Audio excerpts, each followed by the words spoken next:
चलिए तो पहला क्वेश्चन जो है एक्सरसाइज इस समय हम ले रहे हैं 8B। 8B एक्सरसाइज है हमारी।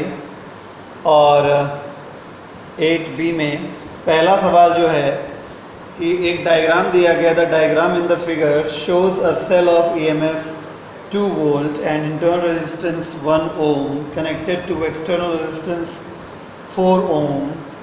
The ammeter A measures the current in the circuit and voltmeter V measures the terminal voltage across the cell. What will be the readings of the ammeter and voltmeter when number 1 key K is open and number 2 key K is closed. Okay? तो question बहुत अच्छा है। इसमें आपको जो जानकारी मिलेगी उसको याद रखिएगा, इन फ्यूचर भी काम आएगी अगर आप साइंस लेते हैं कभी 11th-12th में जाके। पहले मैं डायग्राम बना देता हूँ। तो ये है हमारा सेल, ये उसका इंटरनल रेजिस्टेंस, यहाँ पे एक वोल्टमीटर लगा हुआ है और ये एक एमीटर कनेक्टेड है यहाँ पर। उसके बाद ये एक एक्सटर्नल रेजिस्टेंस लगा हुआ है, ठीक है, R। ये इसका EMF है, ये इंटरनल रेजिस्टेंस है। तो ये की भी लगी हुई है यहाँ पे, की के। इसके बाद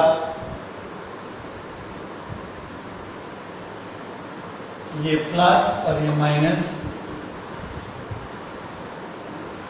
the diagram in the figure shows a cell of EMF 2 volt। ये 2 वोल्ट सेल का EMF है। स्मॉल r जो है वो 1 ओम है।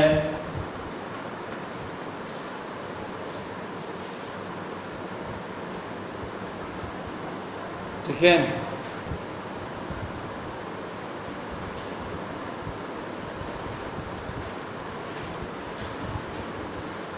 ठीक। तो रीडिंग ऑफ वोल्टमीटर और एमीटर निकालनी है जब की के ओपन है और की के क्लोज्ड है। पहला, इफ के इज ओपन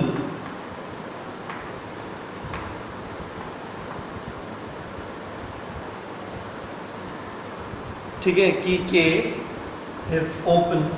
अगर बेटा की ओपन रहती है तो इसका मतलब ये है कि सर्किट में करंट नहीं फ्लो होगा। बहुत सीधी सी बात है, ठीक है। ओके, मतलब ये है कि अगर ये ऑफ कंडीशन में, ओपन का मतलब होता है की ओपन का मतलब की ऑफ कंडीशन में। ऑफ कंडीशन में मतलब क्या होता है कि in the condition of open key current का वैल्यू 0 हो जाएगा, यानी करंट फ्लो नहीं करेगा। ठीक है, तो बेटा जब सर्किट में करंट ही नहीं फ्लो करेगा तो एमीटर क्या रीड करता है? करंट। तो जब करंट 0 है तो एमीटर क्या रीड करेगा? 0। आई बात समझ में? यानी जब इस सेल से कोई करंट निकला ही नहीं तो इस एमीटर से क्या पास होगा? खाद। ठीक है, यानी कुल मिला के जब करंट 0 है तो इसका मतलब एमीटर कोई रीडिंग ही नहीं देगा। यानी एमीटर कितनी रीडिंग देगा? 0 रीडिंग देगा। इसलिए reading of ammeter is equal to 0 हो गया। अब रीडिंग ऑफ वोल्टमीटर की बात कर लेते हैं। बेटे कभी भी अगर इस तरीके से वोल्टमीटर जुड़ा हो कि वो सेल के टर्मिनल्स के अक्रॉस लगाया गया हो, the voltmeter connected across the terminals of the cell always reads the value of terminal potential difference. ये तुम्हारे क्वेश्चन में भी लिखा है और ये तुम्हें याद रहना चाहिए। अगर सेल का ये पॉजिटिव टर्मिनल है देखो प्लस से जुड़ा हुआ और सेल का ये निगेटिव टर्मिनल है, तो सेल के टर्मिनल से जुड़ा हुआ जो वोल्ट मीटर होता है वो हमेशा टर्मिनल पोटेंशियल डिफरेंस को बताता है। तो तमिल, तेलुगु, मलयालम, उड़िया, कन्नड़, फारसी तुम्हें जो आती हो कहीं लिख लो। The reading of volt meter which is connected across the terminals of a cell or battery is always equal to the terminal potential difference of that cell or battery। Hindi में बोलता हूँ दोबारा से, किसी भी सेल या बैटरी के terminals, किसी भी सेल या बैटरी के टर्मिनल्स के अक्रॉस लगाया गया volt meter terminal potential difference को रिप्रेजेंट करता है। ठीक है, तो मैं यहाँ लिख देता हूँ आपकी कन्वीनियंस के लिए। ठीक है, बहुत मन से बता रहे हैं, इसको हमेशा याद रखिएगा। ठीक है, वैसे आप लोग बहुत अच्छे हैं पढ़ने में, है ना, खैर कोई बात नहीं। तो क्योंकि reading of volt metre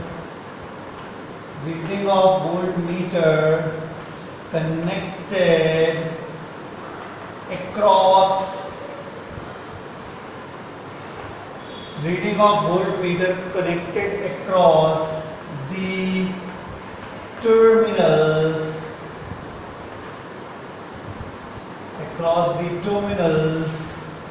of a cell, because reading of voltmeter connected across the terminals of cell is equal to TPD, terminal potential difference of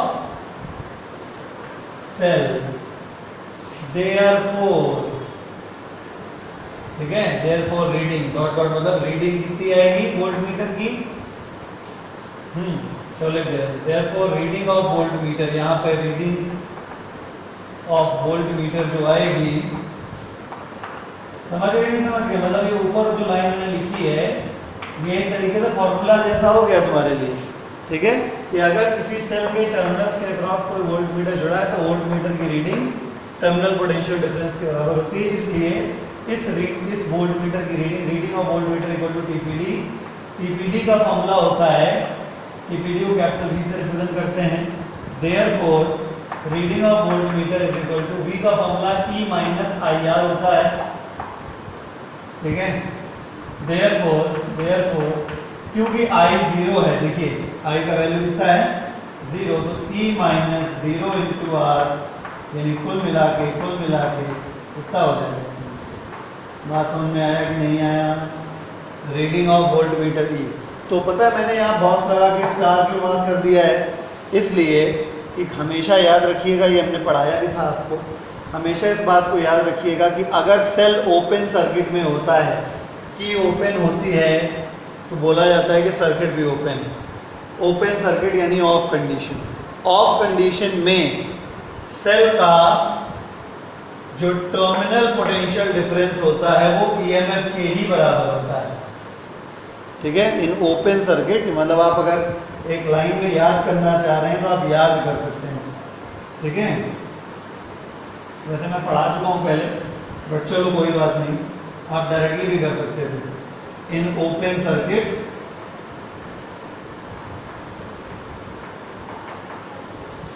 TPD, terminal potential difference of cell is equal to EMF of cell। ठीक है,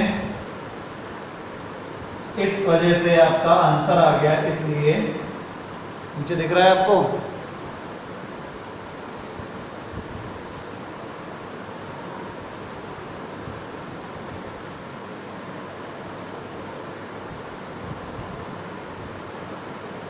therefore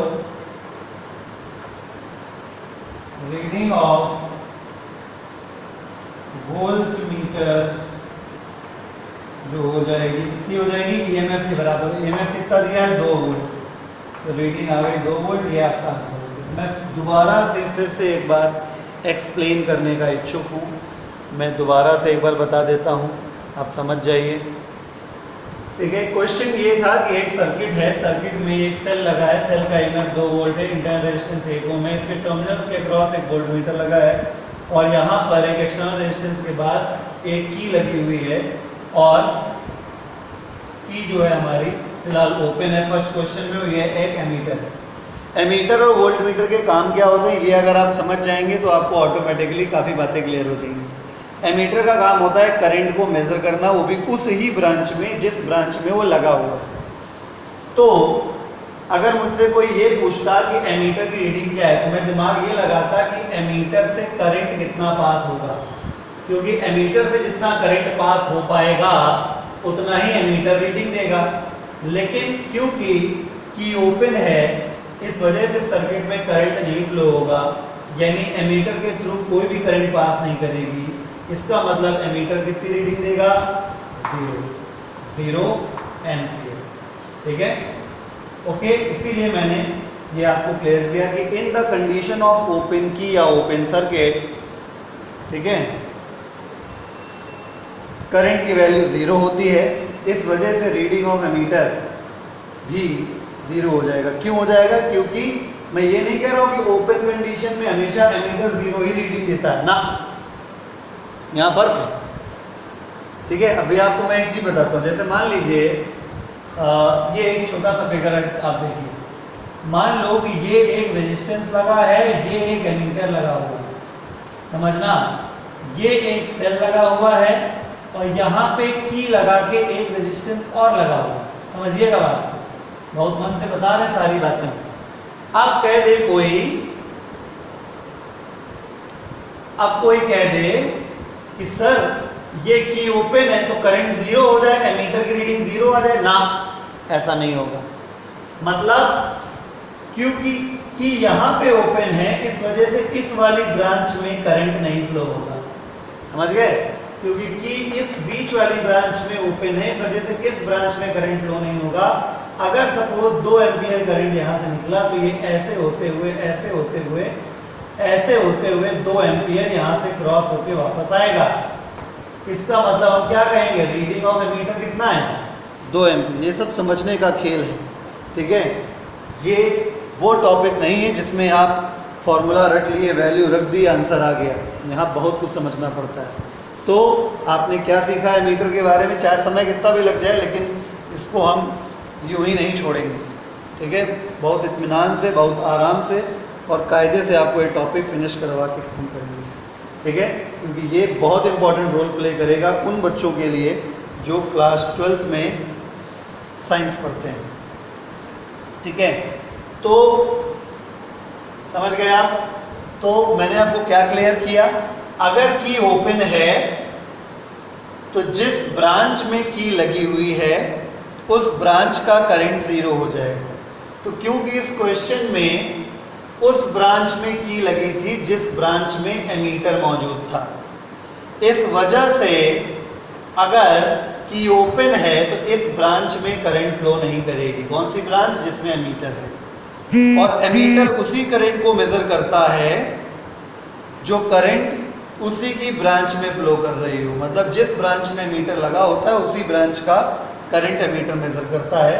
तो इत्तेफाक से की उसी branch में थी और वो ओपन कंडीशन में थी, यानी इस ब्रांच में कोई करंट नहीं होगा। इस वजह से इत्तेफाक से एमीटर भी उसी ब्रांच में जुड़ा हुआ है, इसलिए कोई करंट इसके थ्रू पास नहीं हो पाएगा। समझ गए, एक चीज ये हो गई। फिर अगला मुद्दा जो मैंने आपको डिटेल में समझाने का प्रयास किया, ठीक है, मैंने करंट वाला फंडा एमीटर वाला समझा दिया कि एमीटर में रीडिंग तभी 0 होगी जब एमीटर जिस ब्रांच में लगा है उस ब्रांच में करंट 0 हो जाए। ठीक है, तो इस क्वेश्चन में इत्तेफाक से यही था कि इस ब्रांच में की ओपन होने की वजह से ही करंट 0 थी, इस वजह से एमीटर की रीडिंग 0 है। दूसरी चीज जो यहाँ पे इंपॉर्टेंट मुद्दा मैंने आपको बताया कि what is the reading of potential difference. Potential difference जिन दो point what is the reading of voltmeter. तो वोल्टमीटर की रीडिंग वही आती है जहाँ पे वो 2 टर्मिनल्स के अक्रॉस जोड़ा जाता है, वहाँ पे पोटेंशियल डिफरेंस क्या है। तो सपोज जैसे इस क्वेश्चन की बात करी जा रही है तो यहाँ पे आपने वोल्टमीटर जोड़ रखा है यानी इन दोनों पॉइंट्स के बीच पोटेंशियल डिफरेंस आएगा, इन दोनों पॉइंट्स के बीच पोटेंशियल डिफरेंस आएगा, ठीक है। यानी reading of volt meter is equal to potential difference. आई बात समझ में? तो reading of volt meter connected across the terminals of a cell is equal to TPD of cell. Reading of volt meter connected across the terminals of a cell is equal to TPD of cell. यानी अगर हम किसी volt meter को terminals के of the cell के across जोड़ते हैं तो वो हमेशा terminal potential difference of the cell read करता है। फिर ये चीज़ तो हमने इतनी आपको फर्जी करके दिखाई है दोबारा, ठीक है, कि आप फिर से देख लो कि अगर सेल ओपन कंडीशन में रहता है तो सेल का ईएमएफ और टीपीडी सेम होता है, ठीक है। कायदे से देखा जाए तो बीच के ये जो स्टेप्स हैं ये फर्जी किए गए। डायरेक्टली हमने आपको पढ़ाया था कि ओपन सर्किट में जो टीपीडी होता है सेल का, टर्मिनल पोटेंशियल डिफरेंस, यानी कि जो V होता है, ठीक है, that is capital V is equal to E। Terminal potential difference EMF के बराबर होता है। तो क्योंकि टर्मिनल पोटेंशियल डिफरेंस इस समय रीडिंग ऑफ वोल्ट मीटर होगा और टर्मिनल पोटेंशियल डिफरेंस EMF के बराबर है, और EMF 2 वोल्ट है, इस वजह से 2 वोल्ट है, ठीक है। तो आपको मैंने अल्टीमेटली याद भी करा दिया कि याद करा के दिया, याद पहले से करा रखा है, लेकिन फिर से रिवाइज कर लीजिए कि अगर सर्किट ओपन है, करंट का फ्लो नहीं हो रहा है, करंट की वैल्यू 0 है, इन दैट सिचुएशन, ठीक है, टर्मिनल पोटेंशियल डिफरेंस EMF के बराबर ही रहता है। अब हम इस क्वेश्चन के सेकेंड पार्ट को डिस्कस करेंगे, ठीक है। आप सोच जरूर रहे होंगे कि एक पहला क्वेश्चन के पहले पार्ट में इतना समय दे दिया। कारण यही है कि ये चीज़ें ऐसी हैं कि डायरेक्ट फॉर्मूला लगा के आप अगर करने का विचार करेंगे तो बेशक आप आंसर निकाल लें, एक अलग चीज़ है, बेशक आप आंसर निकाल लीजिए, लेकिन आपको वो डेप्थ में ज्ञान नहीं मिल पाएगा जो मैंने आपको बता दिया। 2 पॉइंट मैंने क्लियर किए, क्वेश्चन तो गया बाहर में, मैंने केवल 2 पॉइंट क्लियर किए, मैं इतने से संतुष्ट हूँ, ठीक है। पहला, एमीटर उस करंट को मेज़र करता है जो करंट उस ब्रांच में फ्लो कर रही हो जिस ब्रांच में एमीटर लगा हुआ है। दूसरा, volt meter potential difference measure करता है, इस वजह से अगर वो किसी बैटरी या सेल के टर्मिनल्स के अक्रॉस लगा है तो वो टर्मिनल पोटेंशियल डिफरेंस को मेज़र करेगा।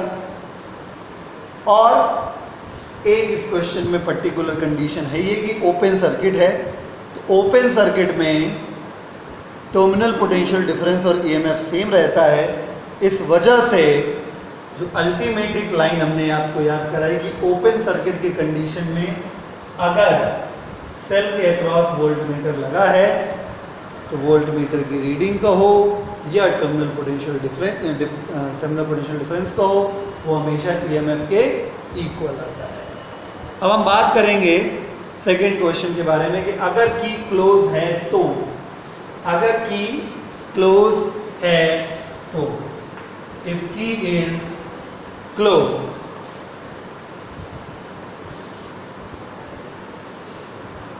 तो क्या होगा?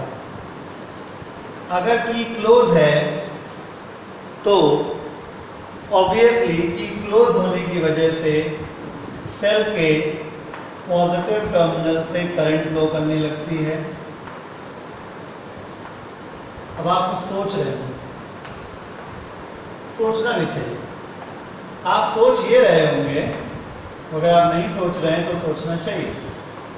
आप ये सोच रहे होंगे कि जितनी भी सेल से करंट निकली वो सब ने नीचे टहला दी, वोल्ट मीटर पे क्यों नहीं ले गए? तार तो ऊपर भी जुड़ा है, तार करंट ऊपर भी जाएगी। माय डियर, अपने सिलेबस में आइडियल वोल्ट मीटर है, ठीक है। आइडियल वोल्ट मीटर में रेजिस्टेंस इनफाइनाइट माना जाता है और वोल्ट मीटर में आप करंट, वोल्ट मीटर के थ्रू आप करंट को फ्लो नहीं कराते हैं क्योंकि उसका रेजिस्टेंस इनफाइनाइट होता है। रेजिस्टेंस इनफाइनाइट होने का मतलब लगभग ऐसा हो गया जैसे स्विच ओपन हो, अगर स्विच ओपन है तो फिर उस ब्रांच में करंट नहीं जाती। ठीक है, तो इस बात को याद रखें, कंठस्थ रखें कि नॉर्मली जब तक कहा ना जाए तब तक आप वोल्टमीटर को आइडियल मानते हैं और आइडियल वोल्टमीटर में करंट को पास नहीं कराना है। अब मैं अपने सवाल में आगे बढ़ता हूं कि अब बताइए रीडिंग ऑफ एमीटर क्या होगा।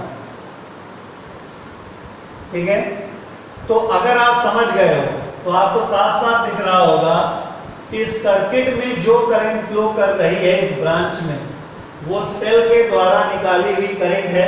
बोलिए, इस एमीटर में जो करंट घुस रही है आई, वो किसने निकाली है? सेल ने। तो अगर इस क्वेश्चन के हिसाब से देखा जाए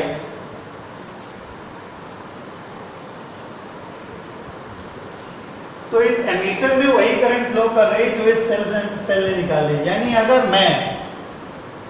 मैं सेल से निकलने वाली करंट को मेजर कर लूं तो वही ये आई हो जाएगा। तो देखिए, समझिएगा, हियर इस क्वेश्चन की बात समझ रहे हैं। इस क्वेश्चन में जो डायग्राम में जो एमीटर का अरेंजमेंट है उसके हिसाब से देखिए, यानी मोटी मोटी भाषा में आपके सर ये कहना चाहते हैं आपसे कि क्वेश्चन में एमीटर की और वोल्टमीटर की प्लेसमेंट पे डिपेंड करता है कि वो क्या रीडिंग देगा। ठीक है, तो मतलब अगर कोई ये कहे कि नहीं एमीटर हमेशा सेल से निकली हुई करंट को ही मेजर करता है तो गलत बात होगी। क्यों? क्योंकि अगर मान लीजिए ऐसी सिचुएशन है कि ये एक रेजिस्टेंस है, ये एक रेजिस्टेंस है, यहाँ पे एमीटर लगा हुआ है और ये एक सेल लगा हुआ है, तो बताइए अब सेल से जो करंट निकली आई, वो आई यहाँ पे गई तो उसका कुछ हिस्सा यहाँ चला गया I1, कुछ हिस्सा यहाँ चला गया I2। नहीं समझे आप? मतलब अब इस समय एमीटर क्या रीड करेगा? सिर्फ इस I1 करंट को रीड करेगा, I2 को रीड नहीं करेगा। तो अगर कोई ये कह दे कि नहीं बैटरी से निकला हुआ करंट ही हमेशा एमीटर रीड करता है तो गलत बात है। तो प्लेसमेंट के अनुसार आप समझ गए ना, प्लेसमेंट के अनुसार इन दिस क्वेश्चन, इस क्वेश्चन में जो प्लेसमेंट है एमीटर की उसके अनुसार जो बैटरी से करंट निकली है वही एमीटर रीड करेगा। तो हमने लिखा इन दिस क्वेश्चन, यानी इस क्वेश्चन के आधार पर, इस अरेंजमेंट के आधार पे एमीटर की रीडिंग वही होगी जो आई है। आई क्या है? बैटरी से निकलने वाला करंट। बैटरी से निकलने वाले करंट का फॉर्मूला होता है EMF upon small r plus capital R। EMF ये 2 है, ये R1 है, कैपिटल R की वैल्यू 4 है। ठीक है, वैल्यू रख दिया, 0.4 एम्पियर आंसर आ गया। अब बात कर रहे थे हम लोग इसी क्वेश्चन में वोल्टमीटर की रीडिंग की। तो इस क्वेश्चन में गिवन अरेंजमेंट के आधार पे जो प्लेसमेंट है वोल्टमीटर की वो ऐसी है कि सेल का ये टर्मिनल पोटेंशियल डिफरेंस रीड करेगा। यानी reading of voltmeter is equal to TPD यानी कैपिटल V। तो रीडिंग ऑफ वोल्टमीटर, ठीक है, इज इक्वल टू फॉर्मूला होता है E माइनस IR। पिछले क्वेश्चन में भी हमने यही किया था। ठीक है, लेकिन पिछले क्वेश्चन में क्या था, एक चीज हम डायरेक्टली आपको पहले पढ़ा चुके थे कि अगर कभी भी ओपन सर्किट होता है तो आपको टर्मिनल पोटेंशियल डिफरेंस बराबर डायरेक्टली V बराबर E लिखने का सीधा अधिकार है। लेकिन क्योंकि इस केस में सर्किट ओपन नहीं है, सर्किट क्लोज है, की क्लोज है, इस वजह से V equal to E minus IR पे ही चलना पड़ेगा। EMF की वैल्यू जो है आपकी वो 2 है, I की वैल्यू 0.4 है, R की वैल्यू जो है वो 1 है। ठीक है, सॉल्व कर लेंगे तो 1.6 वोल्ट आ जाएगा। यानी कि 1.2 का पहली बात रीडिंग ऑफ वोल्टमीटर 1.6 वोल्ट है। दूसरी बात इस सेल का टर्मिनल पोटेंशियल डिफरेंस भी 1.6 वोल्ट है। आई बात समझ में? ये आपका पहला क्वेश्चन ही हो पाया है अभी। ठीक है, ये पहले क्वेश्चन में इतना ताकत और इतना समय इसलिए लग गया क्योंकि वोल्टमीटर की प्लेसमेंट और करंट और एमीटर की प्लेसमेंट के आधार पे ही आंसर्स दिए जाते हैं। ठीक है, उनकी प्लेसमेंट कहाँ है इस बात को हमेशा ध्यान में रखा जाता है। अगर आप कभी भी बिना प्लेसमेंट को ध्यान में रखे हुए अगर आप डायरेक्ट कुछ करने लगे तो चांसेस 99.99% है कि आंसर आप गलत निकालेंगे। ठीक है ना, तो ये हो गया। तो ये पहला सवाल निपट गया। दूसरे सवाल पे हम लोग आते हैं।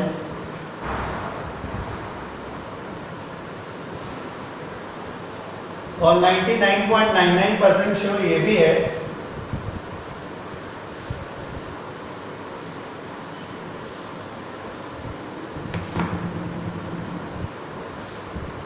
चलिए क्वेश्चन नंबर 2 कर लेते हैं। क्वेश्चन नंबर 2 में लिखा है battery of EMF 3 volt supplies a current through a circuit ठीक है। एक सर्किट है जिसमें 3 वोल्ट का ईएमएफ का एक बैटरी लगी है। मैं पूरा क्वेश्चन पढ़ता हूँ। Battery of EMF 3 volt supplies the current through a circuit in which the resistance can be changed. ठीक है। और high resistance volt meter is connected. देखो लिखा है हाई रेजिस्टेंस वोल्ट मीटर। ठीक है। हाई का मतलब इन्फाइनाइटली हाई, बहुत ज़्यादा। Connected across the battery. Across the battery मतलब वोल्ट मीटर। ये भी कहीं तमिल, तेलुगु, मलयालम, उड़िया, कन्नड़, फारसी जहाँ जो आती हो आप लिख लीजिए कहीं पे कि वोल्ट मीटर हमेशा पैरेलल में जुड़ता है और एमीटर हमेशा सीरीज में जुड़ता है। आपने पिछले क्वेश्चन में देखा भी था कि एमीटर सर्किट के बीच में जुड़ा होता है सीरीज में और वोल्ट मीटर पैरेलल में जुड़ा होता है। ठीक है। तो when current is 1.5 ampere the volt meter reads 2.7 volt. Find the internal resistance of the battery. ठीक है। तो चाहे तो आप सर्किट बना के करें, चाहे बिना सर्किट बना के करें। वैसे मैं प्रेफर करता हूँ सर्किट बना करिए। एक सेल है, उसका एक इंटरनल रेजिस्टेंस होगा। इसके टर्मिनल्स के अक्रॉस एक वोल्ट मीटर लगाया गया है जैसा कि क्वेश्चन में कहा गया। उसके बाद एक एक्सटर्नल रेजिस्टेंस भी है ऐसा। तो a battery of EMF 3 volt. इस बैटरी का जो ईएमएफ है वो 3 वोल्ट है। जो इसका इंटरनल रेजिस्टेंस है that is to be calculated. इसको कैलकुलेट करना है। ठीक है। उसके बाद a high resistance voltmeter is connected across the battery when the current is 1.5 ampere. ठीक है। तो इससे जो करंट निकल रही है I equal to 1.5 ampere. I is equal to 1.5 ampere है। Comma the volt meter reads 2.7 volt. Volt meter read करता है 2.7 वोल्ट। यानी वोल्ट मीटर की रीडिंग आ रही है 2.7 volt.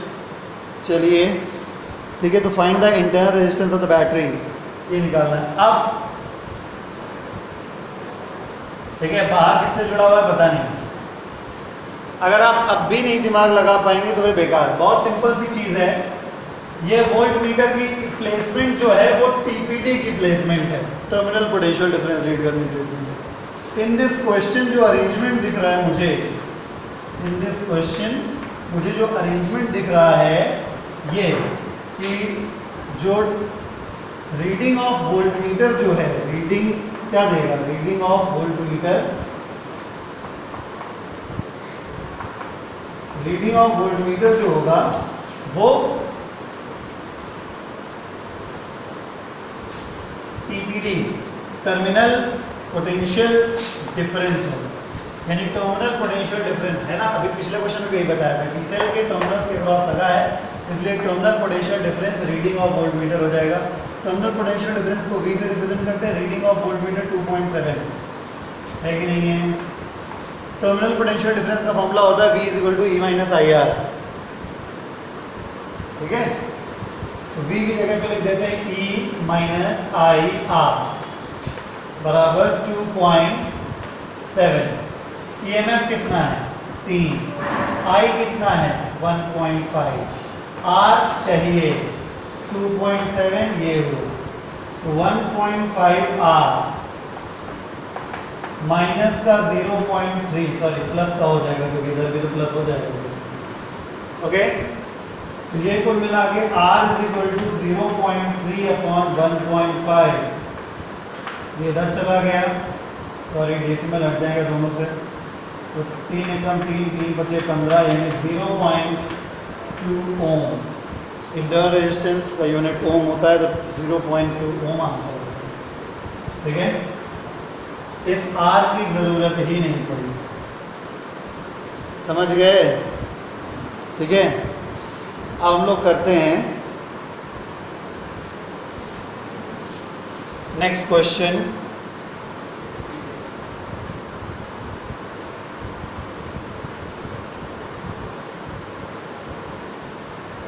Question number 3. A cell of EMF 1.8 volt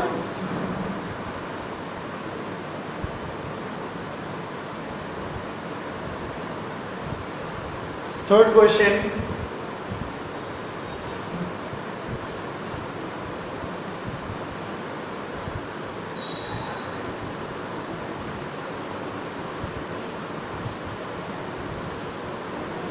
A cell of EMF 1.8 volt and internal resistance 2 ohm is connected in series with an ammeter of resistance.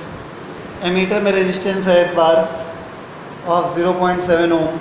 The resistance of 4.5 ohm as shown in the figure. What would be the reading of ammeter? Ammeter की reading बताइए. What is the potential difference across the terminals of the cell? ठीक है, वैसे तो easy question है but still मैं बता देता हूँ. क्वेश्चन नंबर 3, इसमें एक सेल बना हुआ है. सेल में जो 1.8 वोल्ट है, ठीक है, वो इसका EMF दिया हुआ है और 2 ओम इसका इंटरनल रेजिस्टेंस दिया है. अगर इस तरीके से कभी लिखा हो तो हमेशा ये समझिएगा कि ये इसका इंटरनल रेजिस्टेंस है. इसको आप तुरंत ऐसे बना लिया करेंगे. ठीक है, तो ये इसका EMF हो गया और ये इसका इंटरनल रेजिस्टेंस हो गया. ठीक है, ऐसे बना लिया करिए तो आसानी रहेगी आपको. Is connected in series with an ammeter of resistance 0.7. ये सीरीज में एक एमीटर से जुड़ा हुआ है. वैसे तो नॉर्मली आइडियल एमीटर का रेजिस्टेंस 0 माना जाता है. तमिल, तेलुगु, मलयालम, उड़िया, कन्नड़, फारसी जिसमें आता है उसे पता कर लो. आइडियल एमीटर का रेजिस्टेंस 0 माना जाता है और आइडियल वोल्ट मीटर का रेजिस्टेंस इनफाइनाइट माना जाता है. ठीक है, तो वैसे तो नॉर्मली रेजिस्टेंस 0 होता है, लेकिन फिर भी रेजिस्टेंस ऑफ एमीटर आपको 0.7 ओम दे दिया गया है. ठीक है, और ये 4.5 ओम की एक और रेजिस्टेंस से कनेक्टेड है सीरीज में ही. ठीक है, इस तरीके से ये क्वेश्चन में डायग्राम गिवन है, हमने कुछ नहीं किया. तो what would be the reading of ammeter? इस क्वेश्चन में वो एमीटर की प्लेसमेंट क्या कहती है? एमीटर की प्लेसमेंट ये कहती है कि इस सेल से जो भी करंट निकलेगा वही करंट इस एमीटर से पास होगा. इसका तात्पर्य ये है, इसका तात्पर्य ये है कि एमीटर की रीडिंग वही होगी जो सेल से करंट निकलेगा. यानी इन दिस क्वेश्चन, इस क्वेश्चन की में एमीटर की प्लेसमेंट के अकॉर्डिंग जो रीडिंग ऑफ एमीटर होगी, जो रीडिंग ऑफ एमीटर होगी वो I के बराबर होगी. I E upon small r plus capital R के बराबर होगा. E जो है वो 1.8 वोल्ट के बराबर होगा. स्मॉल r जो है वो 2 ओम है और कैपिटल R यानी सेल को छोड़ के, यानी सेल के ये टर्मिनल्स है मान लेते हैं, तो सेल के बाहर जो रेजिस्टेंस होता है, अगर बाहर देखा जाए तो एक रेजिस्टेंस ये है और एक रेजिस्टेंस R डैश ये मान लेते हैं. 2 रेजिस्टेंस है, दोनों काहे में जुड़े होंगे? सीरीज में, क्योंकि करंट दोनों में सेम जा रही है. ठीक है, दोनों में करंट अगर सेम जा रही है तो जो ये R है, मैं यहाँ लिख दे रहा हूँ इस जगह पे, हियर जो R है वो किसके बराबर हो जाएगा? R मतलब सेल के बाहर जो रेजिस्टेंस है टोटल, वो इक्विवेलेंट रेजिस्टेंस. तो ये दोनों सीरीज में है. 0.7 plus 4.5 is equal to R equal to हो गया 7 5 12 यानी 5.2. तो इसको मैं लिख देता हूँ 5.2 ओम यहाँ. ठीक, वैल्यू आ गई R की.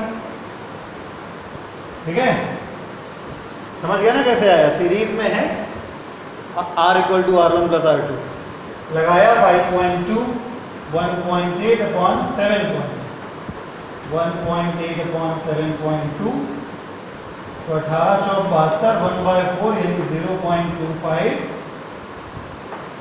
एम्पीयर. ठीक, बी पार्ट पूछा गया है. ए पार्ट तो हो गया, बी पार्ट पूछा गया है टीपीडी यानी इन दोनों टर्मिनल्स के अक्रॉस V कितना है?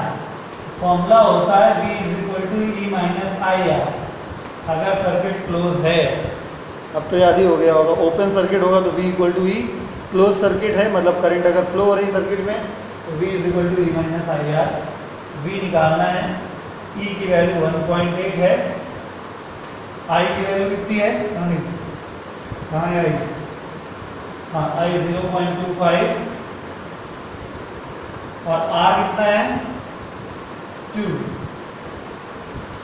1.8 माइनस 0.5 1.3 हो गया, तो V is equal to 1.3 volt. Okay